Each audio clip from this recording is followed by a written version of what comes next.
ನಮಸ್ಕಾರ ಸ್ನೇಹಿತರೆ ನ್ಯೂಸ್ ನೋಡಿದ್ದೀರಾ? ಸರ್ಕಾರದ ಪತನದ ಸನ್ನಿಹಕ್ಕೆ ಬಂದಿದೆ.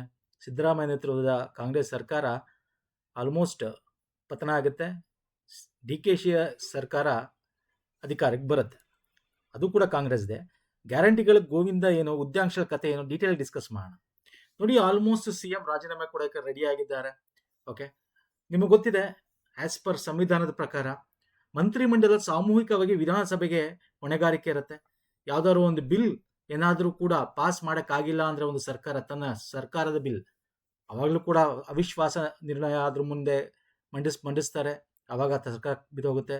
ಅಥವಾ ಮುಖ್ಯಮಂತ್ರಿಯವರ ರಾಜೀನಾಮೆ ಅಥವಾ ಅಕಾಲಿಕ ಮರಣದಿಂದ ಮಂತ್ರಿಮಂಡಲವು ಕೂಡ ವಿಸರ್ಜನೆ ಆಗುತ್ತೆ. ನಿಮಗೆ ಗೊತ್ತಿರಬೇಕು, ಆಲ್ವೇಸ್ ಸಿಎಂ ನೇತೃತ್ವದ ಕ್ಯಾಬಿನೆಟ್ ಸಚಿವಾಲಯ ಅಂತ ಕರಿತೀವಿ ಯಾವುದೇ ಒಂದು ಮೀಟಿಂಗ್ ಆಗ್ಬೇಕಾದ್ರೂ ಕೂಡ.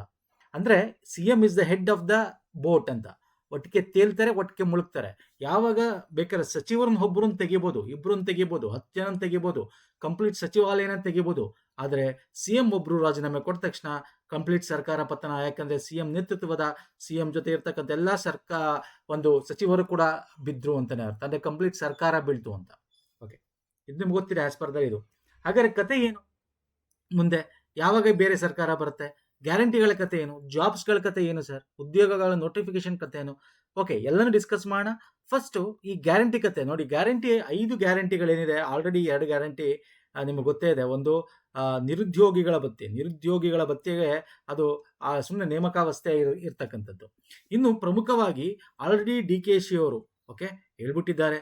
ಓಕೆ, ಇದು ನಿನ್ನೆ ಹೇಳಿದ್ದಾರೆ ಏನಂತ, ಗ್ಯಾರಂಟಿ ಯೋಜನೆ ಮರುಪರಿಶೀಲನೆ ಮಾಡಲಾಗುತ್ತೆ, ವಾಪಸ್ ರೀಅಪ್ಲೈ ಮಾಡಿಸ್ತೀವಿ. ಲಕ್ಷ್ಮಿ ಗೃಹ ಜ್ಯೋತಿ ಗ್ಯಾರಂಟಿ ಯೋಜನೆಗಳಲ್ಲಿ ದುರ್ಬಳಕೆ ಆಗ್ತಾ ಇದೆ, ಹಣ ಸೋರಿಕೆ ಆಗ್ತಾ ಇದೆ. ಅಂದ್ರೆ ಸತ್ತಿರೋರ ಹೆಸರು ತಗೋತಾ ಇದ್ದಾರೆ. Fine, Gruhalakshmi fine. ಗೃಹ ಜ್ಯೋತಿಗೂ ಅದಕ್ಕೂ ಏನ್ ಸಂಬಂಧ? ಗೃಹ ಜ್ಯೋತಿ ಕೊಡ್ತಾ ಇರೋದು ನೀವು ಕರೆಂಟ್ ಬಿಲ್ದು.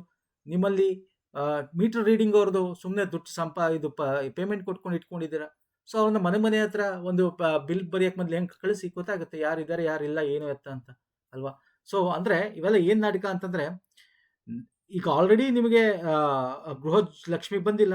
ನೆಕ್ಸ್ಟ್ 1 ಇಯರ್ ಅಷ್ಟರಲ್ಲಿ ಒಂದು 6 ತಿಂಗಳಿಂದ ಈಗ ವಾಪಸ್ ರೀಅಪ್ಲೈ ಮಾಡಿಸಿ ಅದನ್ನ ತಗೊಬಂದು ಎಲ್ಲ ಮಾಡೋಷ್ಟರಲ್ಲಿ 6 ತಿಂಗಳು ಅಷ್ಟು ಪೇಮೆಂಟ್ ಬ್ಯಾಕ್ ಇರುತ್ತೆ. ಹೋಗ್ತಾ ಅದು 1 ವರ್ಷದ ತನಕ ಆಗುತ್ತೆ. ಅಂದ್ರೆ 5 ವರ್ಷಗಳಲ್ಲಿ 1 ವರ್ಷದ ಪೇಮೆಂಟೇ ಇರಲ್ಲ ಗ್ಯಾರಂಟಿದು. ನೆಕ್ಸ್ಟ್ ಎಲೆಕ್ಷನ್ ಬರೋಷ್ಟರಲ್ಲಿ ಈ ರೀತಿ. ಸೊ ಗೋವಿಂದ ಬೇಕಾದ್ರೆ ನಿಲ್ಲಿಸ್ಲೂಬಹುದು. ಏನ್ ಮಾಡ್ಬೋದು, ಸಪ್ರೇಟ್ ಆಗಿ ಹೊಸ ಸೆಕ್ಷನ್ ಹಾಕ್ಬೋದು. ಯಾರು ಏನೋ IT ಕಟ್ತಾ ಇದ್ದೀರಾ, ಯಾರು ನೀವು BPL ಗಿಂತ ಜಾಸ್ತಿ ಇದ್ದೀರಾ, ಅವ್ರಿಗೆ ಇಲ್ಲ ಅಂತ ಹೇಳ್ಬೋದು. ಬಟ್ ಸರ್ಕಾರ ಬರ್ಬೇಕಾದ್ರೆ ಹಂಗೆ ಹೇಳಿರ್ಲಿಲ್ಲ. ಪ್ರತಿಯೊಬ್ಬರಿಗೂ ನಿನಗೂ ಸಿಗುತ್ತೆ, ನನಗೂ ಸಿಗುತ್ತೆ, ಎಲ್ಲರಿಗೂ ಸಿಗುತ್ತೆ ಅಂತ ಹೇಳ್ತಾ ಇದ್ರು. ಓಕೆ, ಸೊ ಏನಾಗುತ್ತೆ ಗೊತ್ತಿಲ್ಲ ಅದ್ರ ಕತೆ.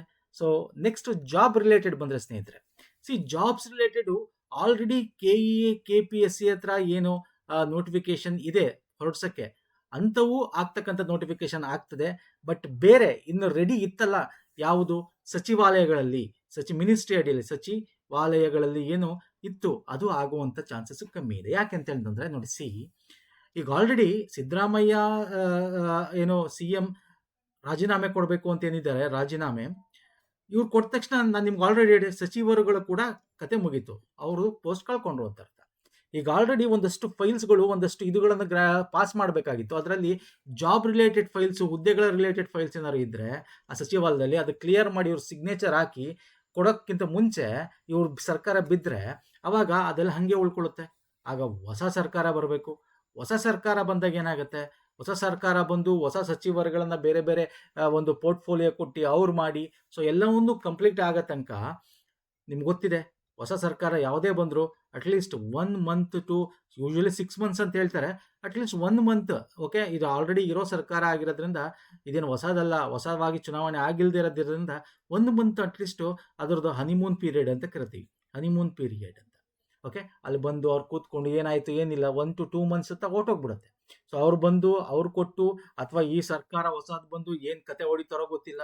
ಹೊಸ ಈಗ ಆಲ್ರೆಡಿ ಏನು 50,000 ಚಿಲ್ಲರೆ ಅದು ಪಾಸ್ ಮಾಡಿ ಅದು ರಿಲೀಸ್ ಆಗಿದ್ರೆ ಸರಿ. ಓಕೆ, ಹಂಗೆ ಒಂದಷ್ಟು ರಿಲೀಸ್ ಆಗಿ ಒಂದಷ್ಟು ಹುದ್ದೆಗಳು ಸಚಿವಾಲಯ ಮಿನಿಸ್ಟ್ರಿ ಅಡಿಯಲ್ಲೇ ಇದ್ರೆ ಅದನ್ನ ಕ್ಲಿಯರ್ ಆಗಿಲ್ಲ ಅಂತಂದ್ರೆ, ಸಿಗ್ನೇಚರ್ ಆಗಿ ಕ್ಲಿಯರ್ ಆಗಿದ್ರೆ ಫೈನ್. ಕ್ಲಿಯರ್ ಆಗಿದ್ರೆ ಆ ಸಚಿವಾಲಯದಲ್ಲಿ ಡಿಪಾರ್ಟ್ಮೆಂಟ್ ಅಲ್ಲಿ ಸೆಕ್ರೆಟರಿ ಇರ್ತಾರೆ, ಚೀಫ್ ಸೆಕ್ರೆಟರಿಗಳು, ಆ ಡಿಪಾರ್ಟ್ಮೆಂಟ್ ವೈಸ್ ಆ ಸಚಿವಾಲಯದ ಅಡಿಯಲ್ಲಿ ಅವ್ರು ಕಳಿಸ್ತಾರೆ. ಬಟ್ ಮಿನಿಸ್ಟ್ರಿಗಳದೇ, ಸಚಿವರದೇ ಸಿಗ್ನೇಚರ್ ಆಗಿಲ್ಲ, ಕ್ಲಿಯರ್ ಆಗಿಲ್ಲ ಅಂತಂದಾಗ it will be once again ನಾವು ವೇಟಿಂಗ್ ಪೀರಿಯಡ್ ಆಗಬೇಕಾಗತ್ತೆ. ಸೊ ಮುಂದೆ ಏನು ಕತೆ, ಮುಂದೆ ಏನು ಗೊತ್ತೆ ಅಂತಂದರೆ ನಾವು ಇವ್ರುಗಳನ್ನ ಕಾಯಬೇಕು.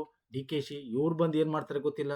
ಇವರು ಮಾತಿನ ಹಾವ ಭಾವ ಧಾಟಿ ನೀವು ನೋಡಿದ್ದೀರಾ already. Okay, I don't know, ಮುಂದೆ ಅವ್ರು ಚೆನ್ನಾಗಿ ಮಾತಾಡ್ಬೋದು. ಸಿ ಎಮ್ ಆದಮೇಲೆ ಅವರು ಆ ಒಂದು ಹುದ್ದೆಗೆ ತಕ್ಕಂತೆ ಮಾತುಕತೆ ಆಡ್ಬೋದು. ಎಲ್ಲರಿಗೂ ಈಗ ವಿದ್ಯಾರ್ಥಿ ಸಂಘದವ್ರು ಹೋದರೆ ಅವ್ರನ್ನೂ ಕರೆದು ಮಾತುಕತೆ ಮಾಡ್ಬೋದು.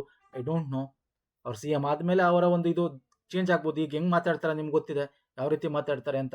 ಈ ಬೆಂಗಳೂರು ದಕ್ಷಿಣ ಜಿಲ್ಲೆ ಏನಾಗಿದೆ, ಬೆಂಗಳೂರು ದಕ್ಷಿಣ ಜಿಲ್ಲೆ ಒಂದು ಅಷ್ಟು ಹೊಲಗಳನ್ನು ಮತ್ತು ಗದ್ದೆಗಳನ್ನು ಅವರು ಬೇರೆ ಡೆವಲಪ್ಮೆಂಟ್ಗೆ ಗ್ರೇಟರ್ ಬೆಂಗಳೂರು ಮಾಡ್ತೀನಿ ಅಂತ ವಶಪಡಿಸ್ಕೋತಿರೋದು. ಆಲ್ರೆಡಿ ಬೆಳೆ ಬೆಳೀತಾ ಇದ್ದಾರೆ, ಬೆಳೆ ಬೆಳೆಯಲ್ಲ ಅವರು ಅಂತ ಹೇಳಿ ಮಾಡ್ತಿರೋದಾಗಿರ್ಬೋದು. ಗ್ರೇಟರ್ ಬೆಂಗಳೂರಲ್ಲಿ ಇವರು ಮಾತಾಡಿರ್ತಕ್ಕಂಥ ಹಾವಭಾವಗಳಾಗಿರ್ಬೋದು. ಬಟ್ ಡೋಂಟ್ ನೋ, ಮುಂದೆ ಸಿ ಎಮ್ ಆದಮೇಲೆ ಅವರು ಅದನ್ನು ಚೇಂಜ್ ಮಾಡ್ಕೋಬೋದು ಆ ಹುದ್ದೆಗೆ ತಕ್ಕಂತೆ ಅಂತ ಅಂದ್ಕೋಣ, ಪಾಸಿಟಿವ್ ಆಗಿ ಥಿಂಕ್ ಮಾಡೋಣ. ಬಟ್ ಮೇನ್ ಥಿಂಗು, ಎಸ್, ಸಿದ್ದರಾಮಯ್ಯನವರು ನೋಡೋದಾದರೆ ಯಡಿಯೂರಪ್ಪ ಆ ಒಂದು ಇದರಲ್ಲಿ ನೋಡಿದ್ರೆ ಈ was and he is A good administrator, ಒಳ್ಳೆ ಆಡಳಿತಗಾರ, ಗುಡ್ ಅಡ್ಮಿನಿಸ್ಟ್ರೇಟರ್. ನೋಡಿ, ಇವ್ರಿಗೆ ಏನು ಅಂತಂದರೆ ನಾವು ಬೇರೆ ಎಲ್ಲನೂ ಬಿಟ್ಬಿಡೋಣ, ಅವರು ಕೋಮುವಾದ, ಇದು ಅದು ಜಾತಿ ಧರ್ಮ.